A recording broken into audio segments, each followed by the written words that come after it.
So thank you, Ido, for the kind introduction.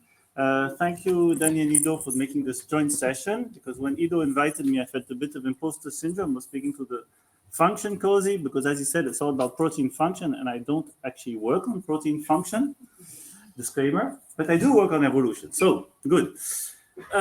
So as Ido said, I work on gene expression and on evolution, so what I'm going to tell you today about is function in the light of gene expression. And for those of you who are in the evolution EvolCompGen cozy yesterday, I apologize in advance. I'm going to reintroduce some concepts because I prepared these slides for the core of the function cozy who maybe are less familiar with all the concepts of evolution. So this works. Yes, so when I speak about gene or protein function, we often speak about the gene in the abstract, but genes belong to organisms, and not all species are the same.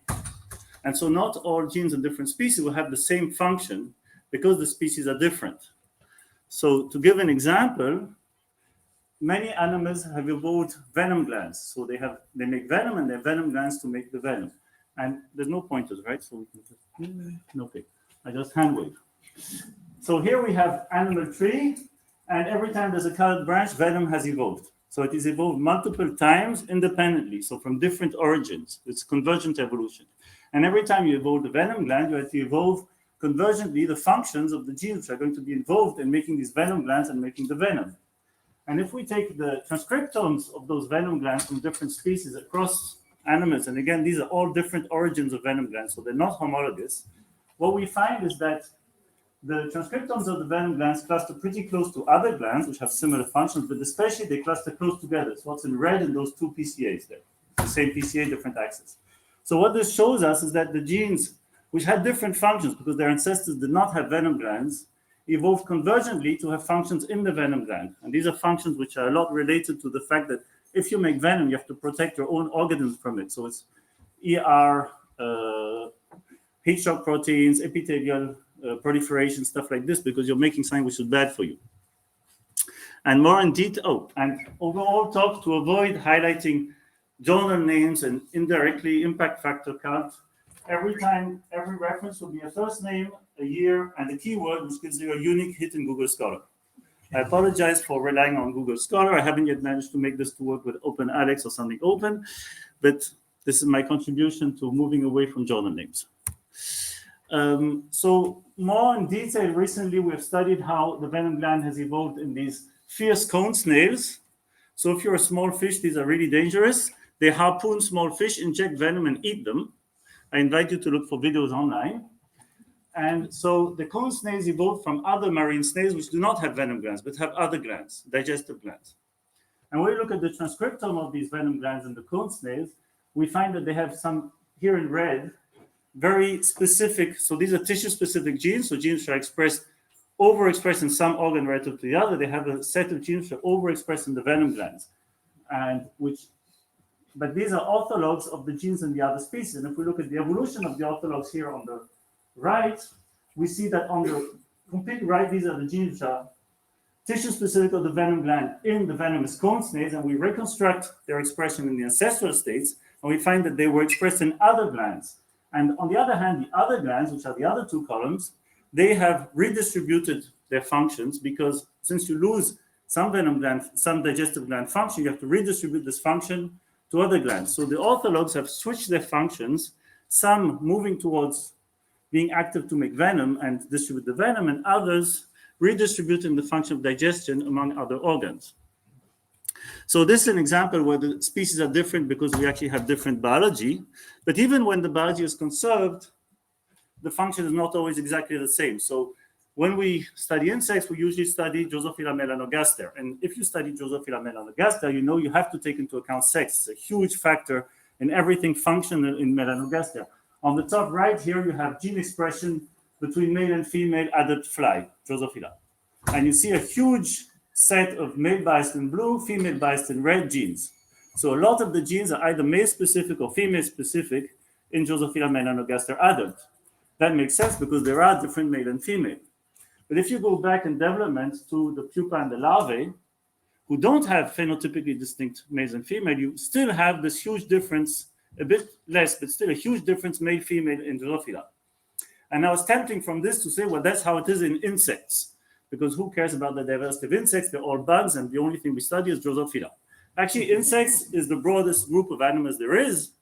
300,000 beetles, which is the right city to be speaking about this, but also many other species. And so here we take a stick insect, which has a different development. So it doesn't go through a larva, it has a direct development. They're born as tiny stick insects, and then they grow. And if we look at the other, there is sex bias of the orthologs, but much less. And if we go back in development, there's almost no sex bias in the juvenile. So the orthologous genes, which are very sex biased in the young fly, are not very sex biased or not sex biased at all in the stick insect. So we couldn't conclude that because the ortholog is going to be male biased or female biased. So again, its function changed between the species. This works? No? Yes. So we can look at the function of genes in non-model species, such as stick insects or cone snails, at function of genes involved in evolutionary innovation, such as venom glands. And to do this, we can use gene expression. So this is step one of our trip through gene expression is important. And now we move to another question. So I've been showing you examples with orthologs. And why do we speak out orthologs? Because not all homologous genes are orthologs. They're also paralogs. So orthologs come from speciation, paralogs come from duplication. If you were in EvolCompGen yesterday, you already heard about this. And the assumption we have that orthologs have the same function and paralogs differ in function. An assumption we have since 1970.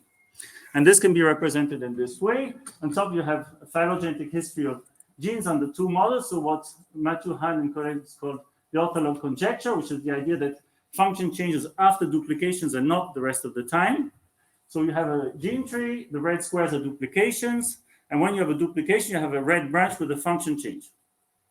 But we can also imagine an alternative model where there are function changes because genes change function sometimes, and there are duplications because duplications do happen, but they are uncorrelated. So that would give us this right tree. The function shifts are not related to the duplications. And now we cannot distinguish these by looking at only one species. If you look at one genome, you will find paralogs which have different functions under both models. I don't have a pointer here, but if you can find species 4, in both trees, it has the two functions A and B and its paralogs. Simply it happened one case at the duplication, other tree in other points. So how can we compare this? Well, under the ortholog conjecture model, we expect that, of course, function diverges with time. That's the decrease here. But under the ortholog conjecture model, for any given age of a pair of homologs, they are more similar in function of the orthologs and more different in function of the paralogs. Whereas if this conjecture is incorrect, we expect that both the orthologs and the paralogs diverge at the same rate. And simply, if we see some paralogs more different in functions, because they're older. And this, I mean, you see 2009, people have been discussing this for a little while, but this really came to the forefront with the 2011 paper, which some of the authors are in the room, which compared gene ontology annotations between orthologs and paralogs. And what they found was rather surprising because we had two models. Either the orthologs are more similar or orthologs and paralogs are the same. What they found was that the paralogs were more similar. So function changed between orthologs and not between paralogs. And when this figure came out, Christophe Desimo, who is sitting in front here, and me were actually not very surprised because we had the same figure on our hard disks. Exactly, we'd been asking the same question with the same data, gotten the same result, which was reassuring for reproducibility. And we had been discussing with people at the Gene Ontology and other people who were involved in this data. And we had found that actually there was a bias. So we published a bit later another paper which had the same type of data, corrected the bias. And what is this bias? How do you get gene ontology annotations? Curators read papers and capture the annotations from those papers. The papers are written by research groups. The research group write the papers based on results from their experiments. A given research group tends to do a certain set of experiments, interpret it in a certain way, write about it in a certain way, and that's the raw input to the gene ontology annotation. So if you look at annotations which come on top left from the same paper, so different homologous genes were annotated from the same paper, the annotations are extremely similar. That's higher is more similar. On the right, if they come from different papers with no author in common, they're extremely different. And that's whether you have orthologs or paralogs or whatever. right? Because different experiments, different vocabulary, different way of describing. And this is very biased because labs tend to study species. So very rarely does one lab study the ortholog in human, fly, mouse, and Arabidopsis. But often they study the paralog, the gene family in one species. So half, more or less, of the same species paralog annotations come from the same paper, but only 1% of the orthologs. So if you correct for this bias and some other biases, you get the figure on the top right, where, believe me, the orthologs are above the paralogs, so more similar, but the difference is tiny.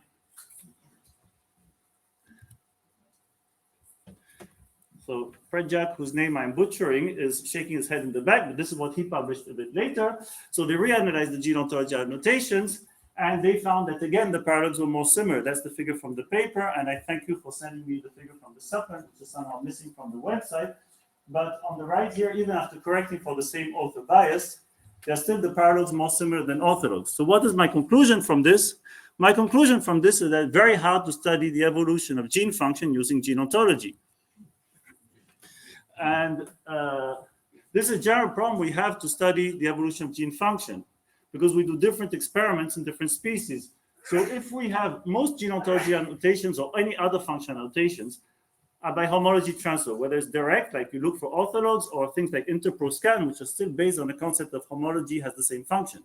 And anything where the function annotation comes from saying the homologs have the same function, you cannot use it to study function. You cannot conclude. And in cases where different experiments are done in different species or for different genes, which is the general case, you cannot conclude either. If someone studies cell cycle in yeast and development in zebrafish, maybe the ortholog is involved in cell cycle in one case and development in the other, because we did different experiments. So you cannot conclude from this. You can only conclude when the same experiment was done for both genes, and either they got the same function or different functions. And so which experiment is uniquely done in many species for many genes? Transcriptomics. Gene expression. There we do the same experiment. So we can look at gene expression of orthologs and paralogs.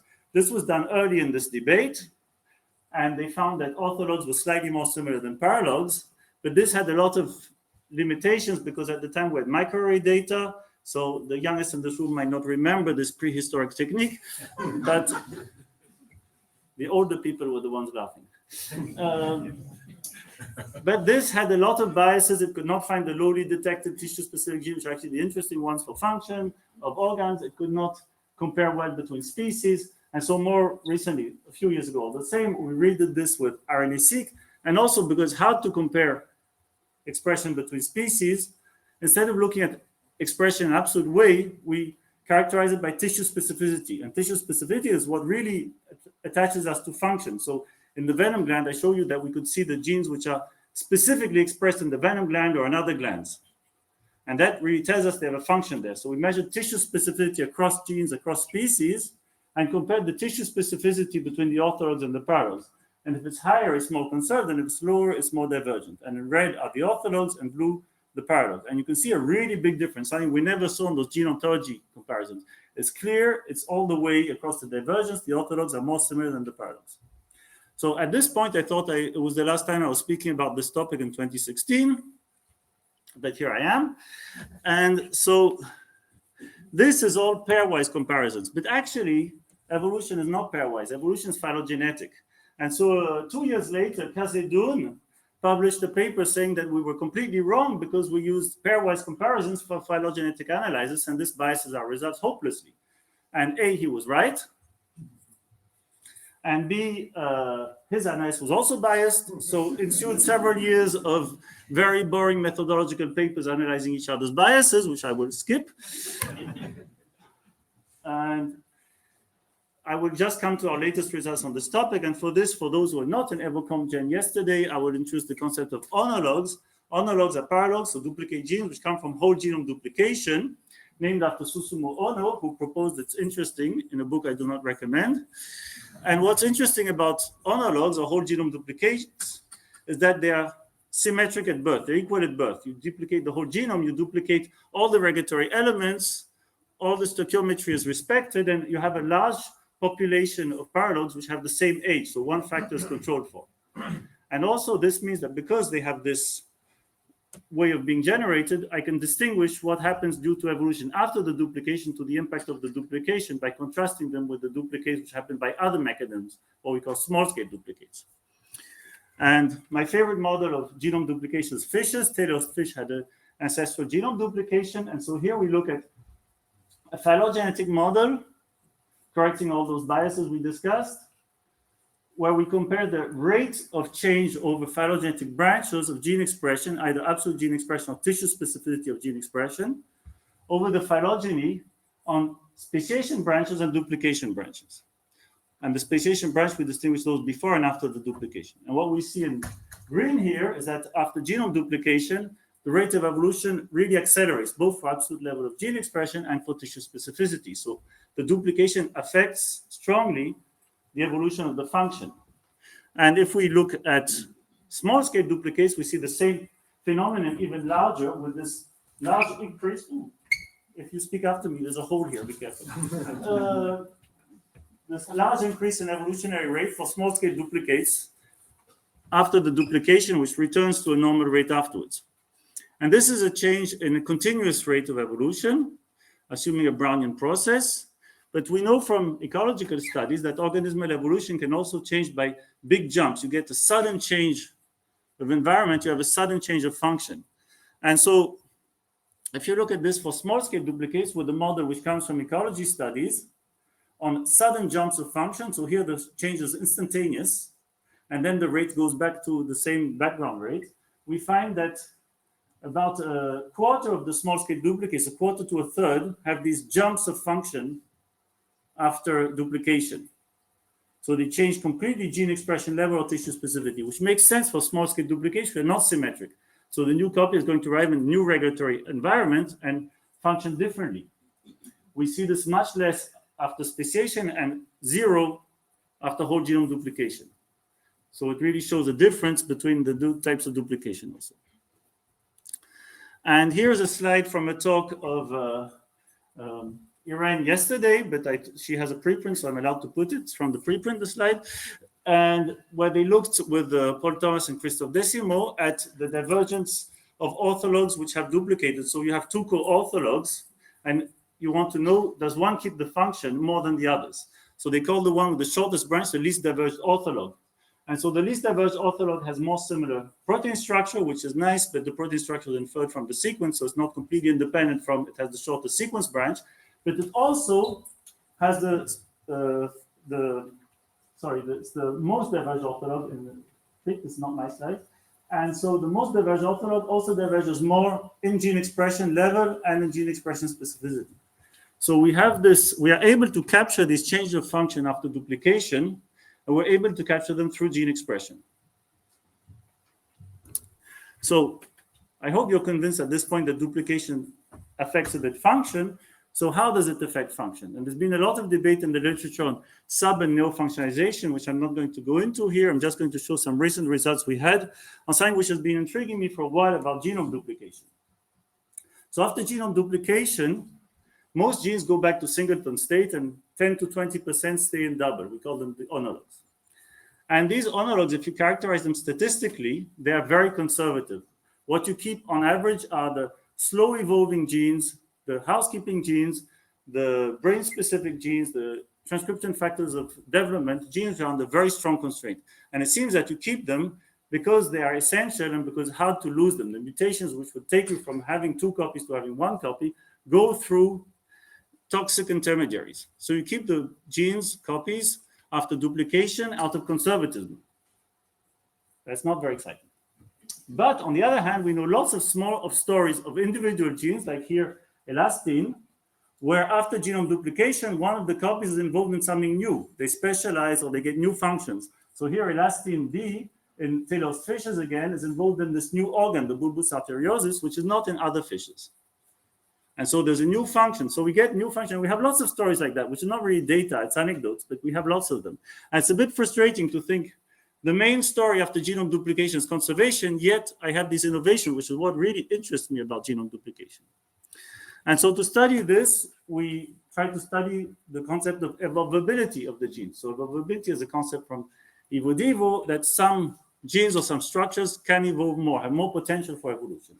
And to capture the evolvability of genes, we measured again the gene expression, but this time we measured gene expression. This is the only experimental data I have in the talk. In wild-type outbred fish, so these are not lab strains. These have all the diversity of the wild species, including for the zebrafish, and we have many replicates, so we can study the variability of gene expression between individuals in each organ, and that gives us an idea of how evolvable they are, how variable they can be naturally. And we did this in different species, which are outgroups, so gar, which is an outgroup of the Taylor's genome duplication, and pike, which is an outgroup of the salmonid genome duplication. And then in the species which did have the genome duplications, we characterized the fate of those duplicates, of those homologs, according to the level expression, again, in different organs. And so for some pairs of homologs, there's a major copy which is highly expressed in all the organs we can measure, and a minor homolog which is highly expressed nowhere. So this is, I call it major. They are the ones where one copy is dominant.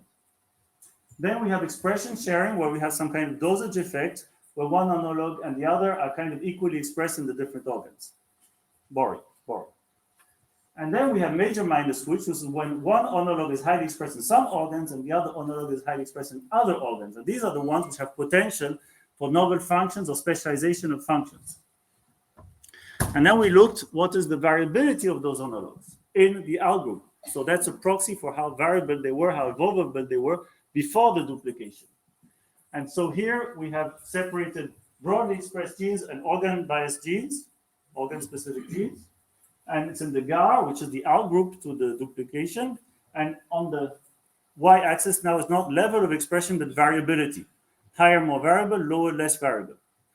The ubiquitous genes are lowly variable because they're under strong constraints. The tissue-specific genes are more variable, but especially it's the ones which were kept as homologs which are more variable. So we have the subset of genes that kept after duplication, which are highly variable in the outgroup, so evolvable, and they're the tissue-specific ones, whereas the broadly expressed one, there's no difference in variability between the ones kept in homologs or the one not kept in homologs. And we see this across all the organs we looked at. Every time it's red here, it means you have high variability of the tissue-specific homolog outgroup relative to the singleton outgroups. And we see this also in pike relative to the salmonid genome duplication. Oh yeah, I forgot. This is not yet in preprint, so there's a little symbol of don't put it on social media, please. And now if we look at the fate of those genes, were they conservative or did they evolve new functions? If I look, where is this higher variability? Where does it hide? It's in only one category, and it's in the genes which have this major-minor switch. So the two genes have different functions. The two homologs have different functions and are tissue-specific. So when you are tissue-specific in the outgroup and you're highly variable, you have the potential to evolve new functions after genome duplication. And it's a minority of genes, but we can now find and characterize that minority of genes. So that means that we have two mechanisms of retention of homologs. The more frequent and more boring mechanism of constraint, where we have dosage-dependent retention and retention of so-called dangerous genes, essential genes, genes that are hard to mutate, and evolvability, functional divergence between homologs for evolvable genes which are highly variable already before the duplication. So from this, I hope that you keep two messages: that evolution of gene function is complicated to study, and that expression is our best tool to study it. And here I put a light post in reference to the famous joke of the drunk guy looking for his keys under a light post. Some other guy comes to help him, and after 5 minutes of searching, they're not finding the keys. Hey, saw you lost your keys here? No, but here there's light to look for them. So gene expression, I was told by my group that not everyone knows this joke. I didn't want to tell it at first. I thought everyone knows it. So we are looking under the light post of gene expression, and sure there's function elsewhere, but that's what we're able to do right now. And so if we want to study gene expression, we need data, and I think we've been hearing a lot already in this conference that we need data which is fair and which is comparable and which we can easily reuse. And we've been working a lot in my group, as Ido mentioned, on a database called BG, which is to allow us to integrate and compare gene expression from different species, different types of experiments. We have all the badges that Amos was mentioning, and like Amos said, they don't give us any money, but thank you for the badges. And so what do we do in BG? First, we curate very carefully data. And if you didn't go to Amos's talk yesterday morning, I want to emphasize how important curation is to everything we do in computational biology, because we need good data to do everything else. And so the first way we curate is we only take wild type healthy. So no mutants, no tumors, no treatments, only wild type healthy data. And this means that it is what is relevant to what's called the causal function, the function of the genes for which they were selected. The function of BRCA1 is not to give you breast cancer. The function of BRCA1 is to fix single-stranded DNA. That's the function it was selected for. That's the causal function. That's what gene ontology captures. If you look at gene ontology annotation of BRCA1, it doesn't say breast cancer. I hope. It's also evolutionary relevant. I don't want to compare in evolution a human tumor to a knockout mouse. I want to compare the normal expression in human to the normal expression in mouse. So normal, what that means? We define it as this healthy wild type. And actually, we did this for evolution because I'm an evolutionary biologist, but our main user base is biomedical studies, for those of you in the function COSI, who need a reference. So you have all this weird data from various diseases and cancer and whatnot, and you want something where you're certain that this is a reference wild type healthy. Don't take GTEC, which is full of diseases, take BG. And then we annotate it in another way, another level of curation, where we annotate everything to standard ontologies of anatomy, euron, cell type, cell ontology, developmental and life stages, which we create the ontology, which go from egg, all development, all aging in detail, sex, which is simple for most species, but complicated for some, and all the strains and populations and varieties, so that you can know, I want to take only adult liver, not aging in the female, and you can get it. And you know that it's carefully curated to the standard terms. And then this is a complicated slide, but just to repeat, we do curation, we do annotation, and then we process all the data in the same way and integrate it all together in our database, which is accessible through a web page, through our package, and all the other things that bioinformaticians like. If you want Sparkle, RDF, Docker, we have it. And this is the species we have right now, 52 species. We're releasing a new release with an emphasis on single cell at the end of the summer. So in blue boxes are the ones who have integrated all the single cell, which was available until March this year. So all the big atlases, everything re-curated, re-annotated carefully. We corrected all the mistakes, which there were some, I'm sorry, in the fly cell atlas and in the human cell atlas and so on. And the terms are comparable between species. So it's the same terminology used in all the species. So if you want to compare, it's exactly the same type of annotation and same ontologies. And this is really important to make the data standardized and reusable. And so our curators spend a lot of time, and if any of you are doing single cell or working with people who do single cell, please share the data, because we cannot reuse it otherwise. The barcodes, it's a hunt, they're in the supplement, they're elsewhere, they're in the GitHub, you write to the authors, they don't reply. So if you don't reply, we put a comment on PubPeer, I'm warning you. And then if it's available, we make it available in H5AD through our R package and our webpage. And we've been very fortunate to work with the other resources who do single cell data annotation these last 2 years. So we made SC Fair, like single cell fair, with all the main resources doing single cell data, so that you can, we have agreed on our metadata standards, and you can find in the portal all the data which has been annotated by any of these resources. And just 2 months ago, the EBI single cell expression atlas has joined us. So I think now we really cover all the big resources, which is really great. And I hope going forward we'll be able to work together, because there's no reason to do these things alone. And so I hope that by now in this conference, everyone is convinced that fair data is useful data, but I have to write this. And also I invite you to go to the Stewardship Critical Infrastructure Symposium on Thursday, where Christophe Desimo is going to speak about an amazing preprint he published recently about this importance of fair data, which I really like this preprint, and I put some slides about it, then realized I was too long, so I removed them. So go to his talk. And so with this, the PowerPoint tells me I'm at 29 minutes, so I have 50 seconds for acknowledgements. So this is my wonderful group. In blue circles are the people who did most of the work we saw today. So Sarah is the person behind the curation and metadata standardization for SC Fair. Krista did all the fish duplication work. Frederick, hiding in the back, is the associate group leader and lead for BG. And Julia on the right is the specialist of venom. She has snakes, spiders, venomous cone snails, name it. If it's venomous, she loves it.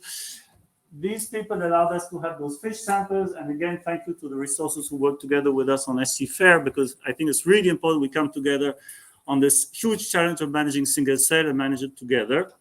And with this, I thank again the organizers for inviting me, and I take your questions.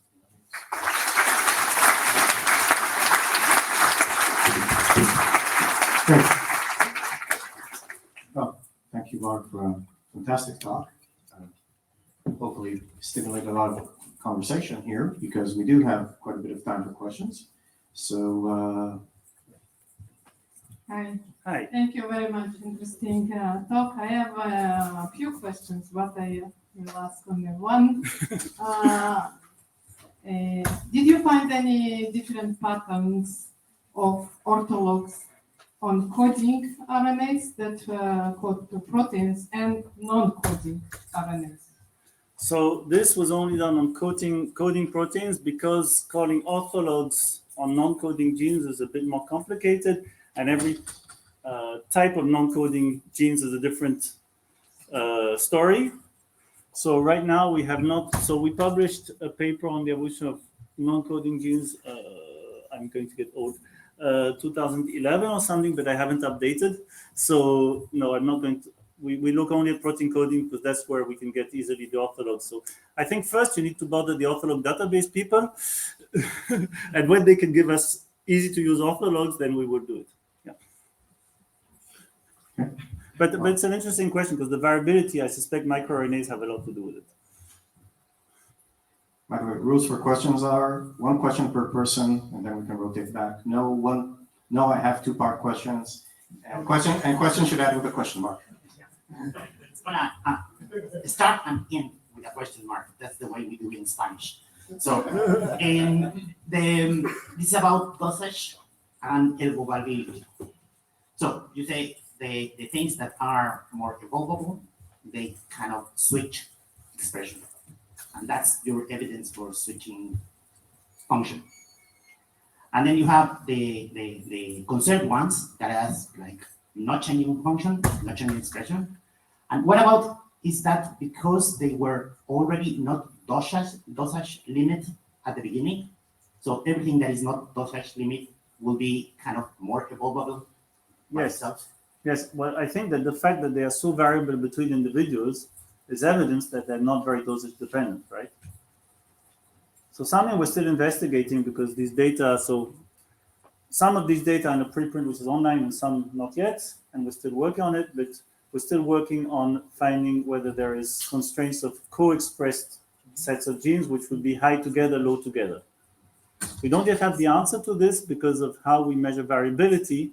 Variability is very linked to level of gene expression, so you have to do a lot of normalization, which is good to remove biases, but it's bad that it also removes some of the biological signal. So we're trying to see how we can do this in an unbiased way. Doing it in a biased way is very simple. So I don't yet have the answer. What you mean is, do we have sets of genes vary together and dosage dependent? I do not yet have that answer. Sorry. Yeah. Okay, so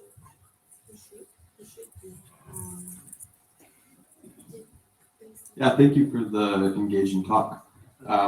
My question is, do you know if there are plans to expand VG to single cell organisms, or are there comparable resources for single cell organisms?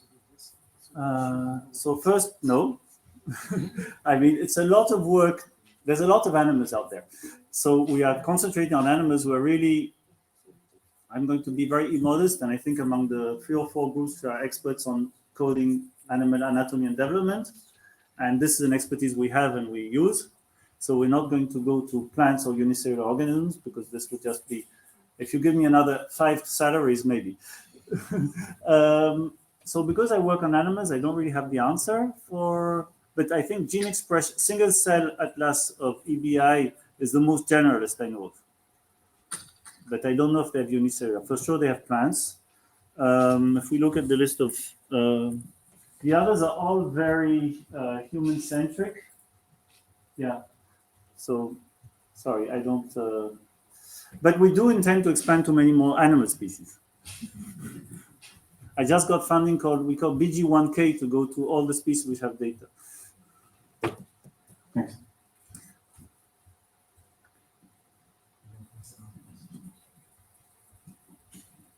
Hey, Also thanks, low Mark. conjecture It was income. good to hear you talking. You made me relive the 2010s. I did conclude from your talk that when you don't like our results, you call them biased. That's fair. There were some biases, but there were also a correction of a lot of biases which were in the supplement, and I still think our results stand. But I do have a question on the gene expression as a measure of function, and I am not fully convinced of that because you gave a BRCA1 example, and that's a well-known gene to not be well expressed or at high levels in breast tissue. And so how do we make that leap between expression and function? Maybe in the presence, maybe there is some data that actually correlates that more, and BRCA1 is a counterexample. So if there's such data, and if you can give us more about that leap from expression to function. Thank you. So it's a really good question. So first, I'm pretty sure I didn't say that your 2020 paper is biased. I said it shows that it's complicated and that we cannot really conclude from gene ontology. But for the link between expression and function, so first for BRCA1 and many other cases, so we had several collaborations with biomedical researchers, and we find that a bit disappointingly, healthy gene expression is a rather bad predictor of involvement in pathology, especially cancers, because cancers have a lot of deregulation. And so we try to use healthy wild type, for humans, just healthy gene expression as like helping finding biomarkers and so on. It didn't work in our hands. So I don't think it's a good predictor of pathological function, which is not what I'm directly interested in. Then for other functions, it's clear, that's why I put this street lamp. There are many aspects of function we do not capture through gene expression, right? You have a lot of housekeeping genes which are expressed at all organs at the same level, and yet have very important functions, might be very cell compartment specific or very specific of some points of the cell cycle and so on. And this I cannot capture with this. Although going ahead with single cell, so we have unpublished work on looking at not organ tissue specificity, but cell type specificity. We find that it's different genes which can be cell type specific within organs relative to organ specific, and that gives us a new window on function. But I think first we do know many examples. So if I take the genes that are specifically expressed in one organ and look at their gene ontology annotations, they are clearly biased, and this in a positive sense, I want this bias, towards the functions of that organ. So it works. And also if I take genes which have some other measure of function and look where are they expressed, I find that their expression is biased again in the positive sense to where we expect them. So for example, in BG, we made a tool to make like a gene ontology enrichment, but by expression enrichment. So you see where a set of genes is more expressed than you expected by chance.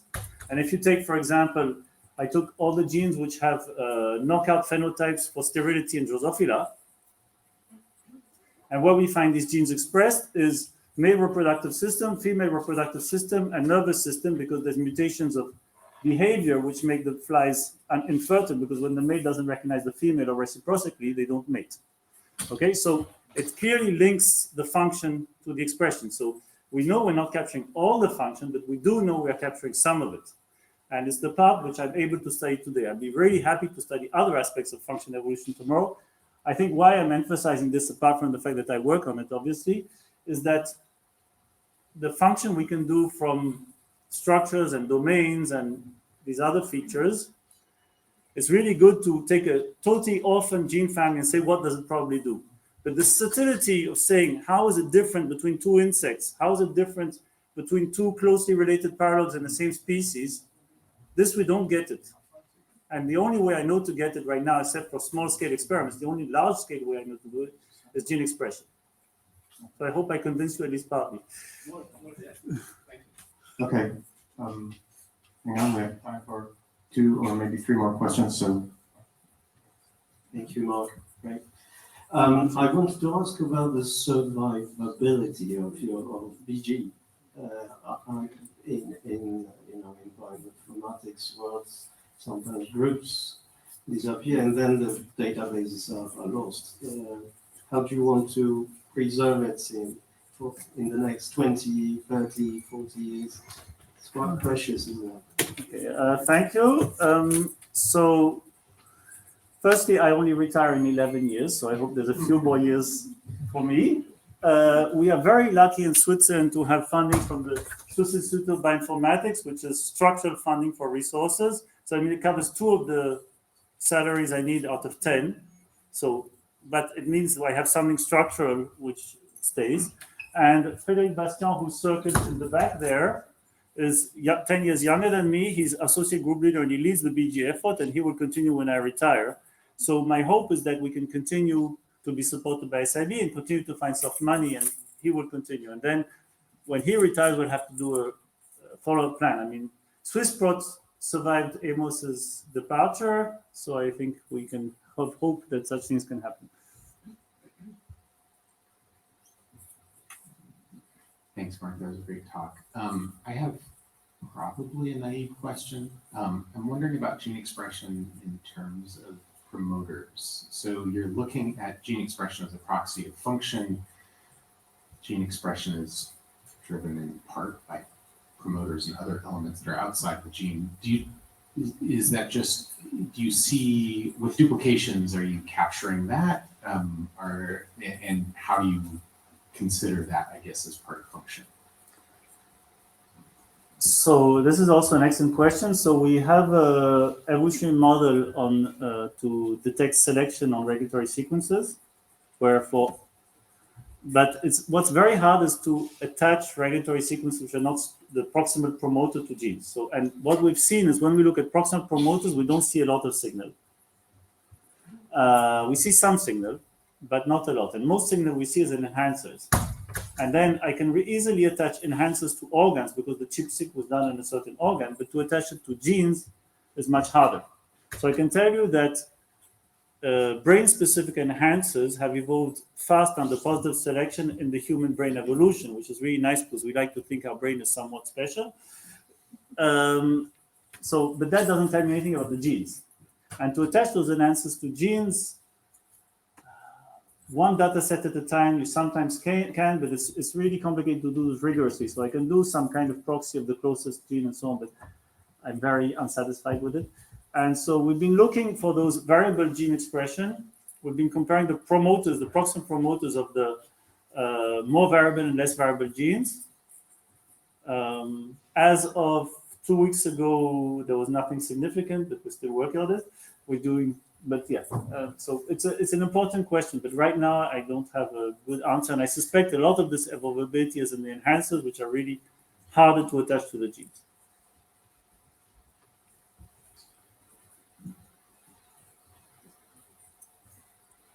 Thank you, Mark. There was also a hand in the back. Yeah. Oh, okay. It was in the same line of Jason. Do you think there is a tendency for these homologs that are fast evolving to be co-opted in general regulatory networks? Because, in some insects, you can see this happening a lot. And there is not any kind of property in promoters or enhancers. They just go somewhere else and they just get co-opted. So by co-opted, you mean that they get into a new functional network? In a new general regulatory network.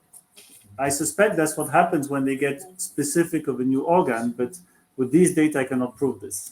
So we also, we've been doing some work on the gene regulatory networks in venom glands relative to salivary glands to try to find this, but we don't yet have the results. So I'm sorry. Yeah. There was someone in the back. Yeah, sorry. We're just wondering whether the next speaker is supposed to be online, is actually online or not. So in the meantime, we'll continue with the questions. Go ahead. That was an interruption. I apologize. Thank you for the engaging talk. My question is related to the theory that you have proposed.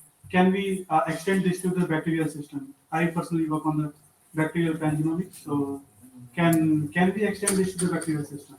So it comes from bacterial system.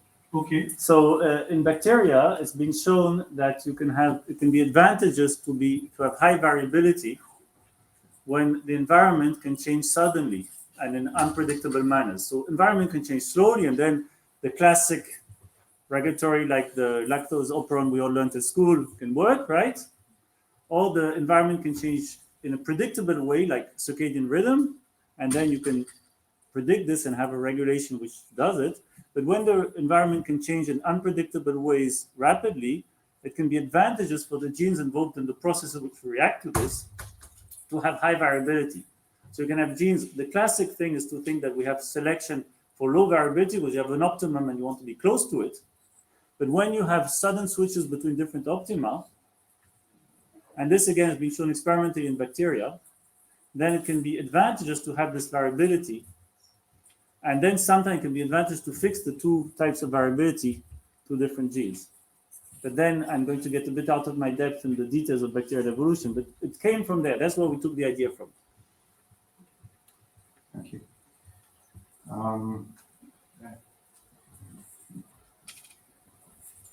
So, first of all, it was not just a great talk, it was a great talk about the things that interest me both. So thank you. Thank you.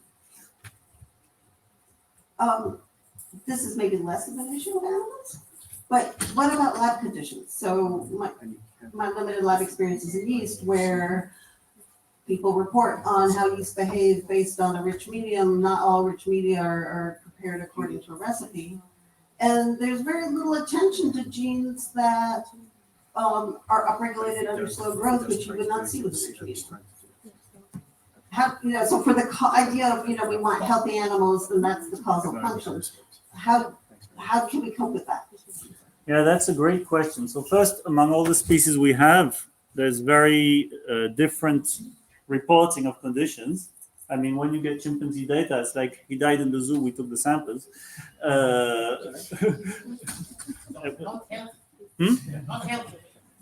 So you try to know why he died and so on.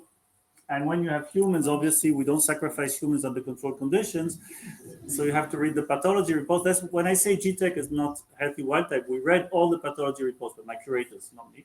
And we threw about half of the data. Okay, there's Alzheimer's, there's drug overdose, there's everything in there.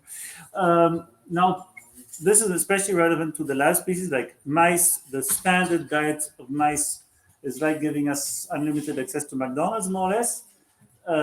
So it's an issue. Right now, we don't really capture it.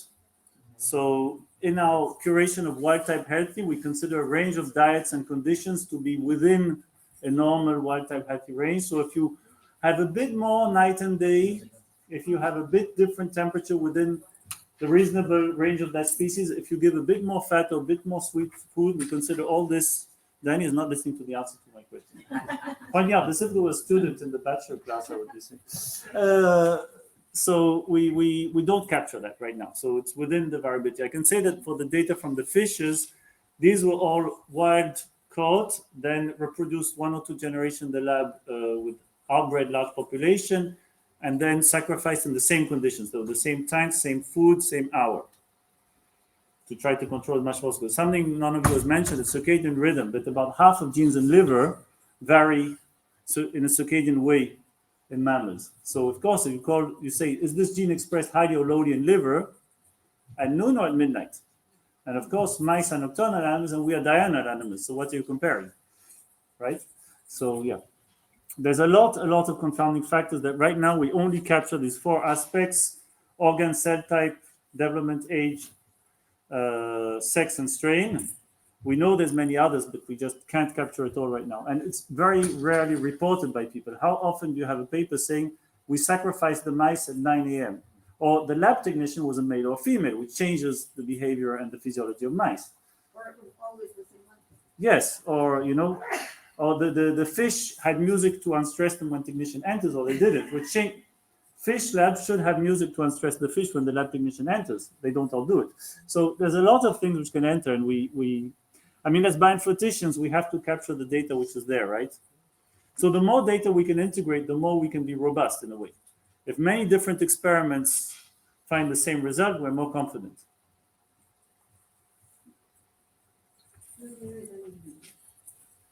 So do we have a next speaker, or should I sing and dance for 10 minutes? So yeah, the next speaker did not show up, unfortunately. So we do have a couple of more questions. Time for a couple more questions. You don't need to convince me about gene expression. I sort of see you highlight melanogaster and then you have simulants and pseudo-obscura kind of off in the corner. There are obviously other Drosophilid species, and I would say, like most of our stuff, like I've been obsessed with heads for a decade or whatever. So this is like not an organ or a tissue per se. It's just like but presumably you're capturing this kind of information.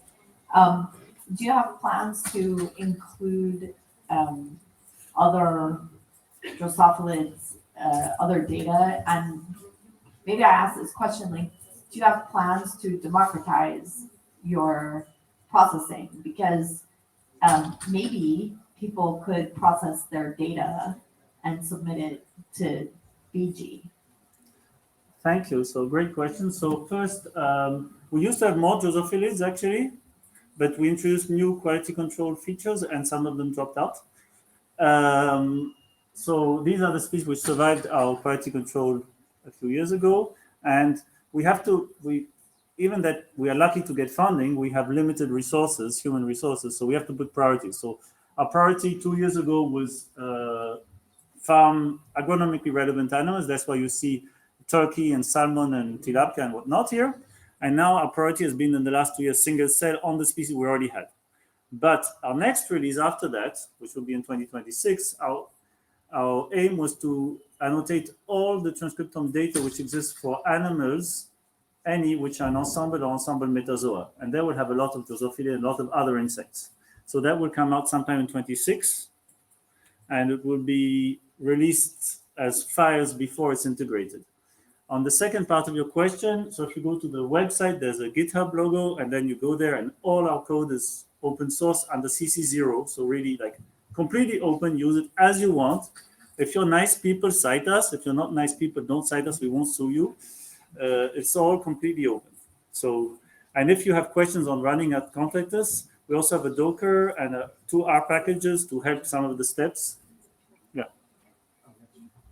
But then the main work is actually curating, which includes not just curating wild type healthy and the ontologies, but I skipped here. There's a big step of curating the protocols. Yeah. Single cell, especially, is a jungle of protocols, and you cannot do the same processing nor interpret in the same manner for different protocols. So some protocols, you can say which genes are expressed, but you cannot say which genes are not expressed because you don't look in the same way. And if you have something which has a size selection, you cannot say anything about the short RNAs and so on and so forth. So we have a huge table of protocols and what we can do downstream of them. And so that's actually a big part of the work. So, and this, I mean, it's manual. We can't provide you any code. Yeah. You can keep going. I'm told I can keep going. I'm a professor. I speak all day and all night. So, yeah, I know you can. I think Ido's going to kick me off soon. I know you can, definitely. So thank you for an excellent talk and for a very